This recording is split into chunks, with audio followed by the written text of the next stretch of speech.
Hi all, welcome to our world.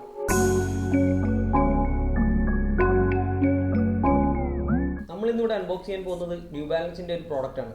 ഇന്ത്യയിലെ ഒരു under rated US ബ്രാൻഡാണ് ന്യൂ ബാലൻസ്. കുറച്ച് വർഷങ്ങൾക്ക് മുമ്പാണ് ഞാൻ ഈ ബ്രാൻഡിനെ കുറിച്ച് അറിയുന്നത്. 1906 വില്യം ജെ റിലെ തുടങ്ങിയ കമ്പനിയാണ് ന്യൂ ബാലൻസ്. തുടക്ക കാലഘട്ടങ്ങളിൽ നടക്കാൻ പ്രയാസമുള്ളവർക്ക് വേണ്ട പ്രിസ്ക്രിപ്ഷൻ ഫുട്വെയർസ് ആയിരുന്നു ന്യൂ ബാലൻസിന്റെ പ്രോഡക്റ്റുകൾ. ഇത്രയും വർഷങ്ങളായി ക്വാളിറ്റിയിൽ ഒരു കുറവും വരുത്താത്ത ബ്രാൻഡാണ് ന്യൂ ബാലൻസ്. 60കളിലാണ് ന്യൂ ബാലൻസ് ട്രാക്ക് ഷൂകളിൽ പേരെടുത്തത്. 1961 റിപ്പിൾ സോൾ ഉപയോഗിച്ചുള്ള ലോകത്തിലെ ആദ്യത്തെ ട്രാക്ക് ഷൂസ് ആയിരുന്നു New Balance Track star.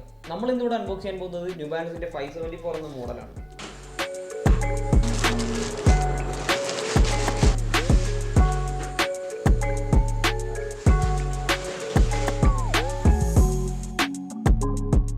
New ബാലൻസിന്റെ ഏറ്റവും പ്രശസ്തമായ ഒരു ക്ലാസിക് ഷൂസാണ് 574. 1988 ഒരു ട്രാക്ക് ഷൂസായാണ് 574 നിലവിൽ വരുന്നത്. 80കളിൽ അമേരിക്കയിലെ അത്ലറ്റിക് ചെറുപ്പക്കാരെയും സ്കൂൾ കുട്ടികളെയും ഒരേപോലെ സ്വാധീനിച്ച ഒരു ഷൂസാണ് 574. 574ന്റെ ടോ ബോക്സ് മറ്റ് ഷൂസുകളിൽ നിന്നും വളരെ വ്യത്യസ്തമായാണ് ഡിസൈൻ ചെയ്തിരിക്കുന്നത്. ടോ ഭാഗം കുറച്ച് പരന്നിരിക്കുന്നത് കൊണ്ട് തന്നെ ഈ ഷൂസ് കാലുകൾക്ക് കൂടുതൽ കംഫർട്ട് നൽകുന്നു.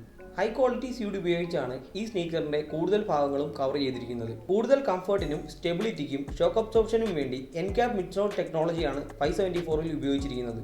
ന്യൂ ബാലൻസിനെ റെപ്രസെന്റ് ചെയ്തുള്ള എൻ സിംബൽ ഷൂസിന്റെ ഇരുവശങ്ങളിലും കാണാം. നിരവധി കളറുകളിൽ 574 അവൈലബിൾ ആണ്.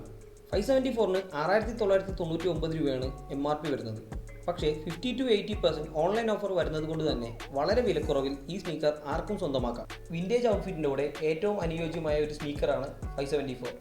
എല്ലാവർക്കും വ്യത്യസ്ത താല്പര്യങ്ങളാണ് ഉണ്ടാവുക.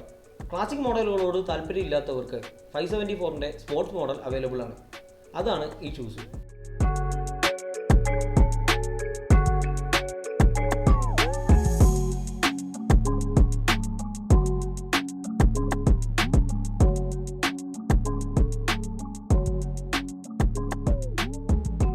മറ്റൊരു അൺബോക്സിംഗുമായി അടുത്ത വീഡിയോയിൽ കാണാം. Signing off, Ashik Antony. Please.